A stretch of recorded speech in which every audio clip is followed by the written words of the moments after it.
तुम्हारी है, ताकत भी तुम्हारी है, लश्कर भी तुम्हारी है। तुम खुद को सांस लिख दो, अकबर भी तुम्हारे है। तुम खुद को सांस लिख दो, अकबर भी तुम्हारे है। आंध्रा को जिगर छुड़कर एक वीर जरूर रहेगा। अगर तू फिरौन हो, एक नीचा जरूर रहेगा। अगर तू फिरौन हो, एक नीचा जरूर रहेगा। तकबीर,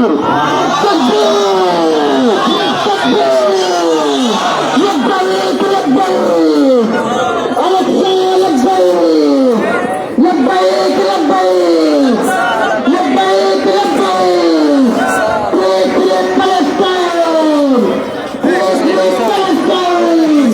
बिस्मिल्लाह में हुक्म करी और शुरू में अस्सलामु अलैकुम व रहमतुल्लाहि व बाराकातुहू। ইতিমধ্যে আমাদের নদী দেখলেন, আমাদের আমরা কিছুদিন পরে উপস্থাপন করবো। আমাদের শিক্ষক দেখতে দেখতে আমরা আমাদের এই প্রতিমাত্রা ঘোষণা করবো ইনশাআল্লাহ। বিক্ষুব্ধ ছাত্র জনতা গাজায় বাসতিক হত্যাকাণ্ডের প্রতিবাদে আয়োজিত আজকের এই মানববন্ধনে এই পর্যায়ে বক্তব্য দেওয়ার জন্য অনুরোধ করছি বায়োকেমিস্ট্রি এবং মলিকুলার বায়োলজি বিভাগের সম্মানিত প্রফেসর ডক্টর মোহাম্মদ মাসুদুল হাসান খানকে। Professor doctor Mohammad Masudul Hasan Khan. বিসমিল্লাহির রহমানির রহিম। গাজা এবং রাফায় বর্বরোচিত হামলার প্রতিবাদে আয়োজিত আজকের এই মানববন্ধনের সম্মানিত প্রধান অতিথি, রাজশাহী বিশ্ববিদ্যালয়ের সম্মানিত উপাচার্য, রাজশাহী বিশ্ববিদ্যালয়ের সম্মানিত শিক্ষকবৃন্দ, শিক্ষার্থীবৃন্দ, সাংবাদিক ভাই, আইন শৃঙ্খলা রক্ষাকারী বাহিনী এবং যারা শুনছেন সকলকে আমার অভিবাদন। আসসালামু আলাইকুম ওয়া রাহমাতুল্লাহ। আজকে আমরা এখানে কেন দাঁড়িয়েছি এটা কিন্তু আমরা সকলেই জানি। আজকে চারিদিকে তাকালে আমরা দেখতে পাই যে মুসলমানরা নির্যাতিত। মুসলমানদের নির্যাতন কারা করছে না?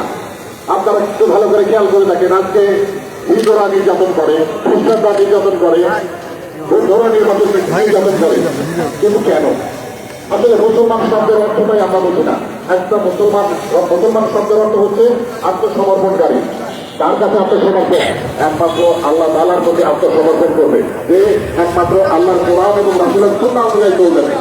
যখনই আমরা এই কোরআন এবং সুন্নাহ থেকে বের হয়ে গেছি, তখন থেকে আমাদের আসলে মার খাওয়া শুরু হয়ে গেছে। পবিত্র কোরআনে আল্লাহ বললেন যে তোমরা আমাদের যুগে শক্ত করে আঁকড়ে ধরো, পরস্পর কখনো বিচ্ছিন্ন হয় না। কিন্তু আজকে আমরা কি দেখতে পাচ্ছি? সেখানে আমাদের এই অত্যাচার চলতে তার চারিদিকে কারা আছেন? তার চারিদিকে কিন্তু ইহুদি বা সারা খ্রিস্টানরা নাই, সকলে কিন্তু মুসলমান কান্ট্রি। মিশর আছে, লেবানন আছে, জর্ডান আছে, ইসরায়েল আছে, সৌদি আরব আছে, ইয়েমেন আছে।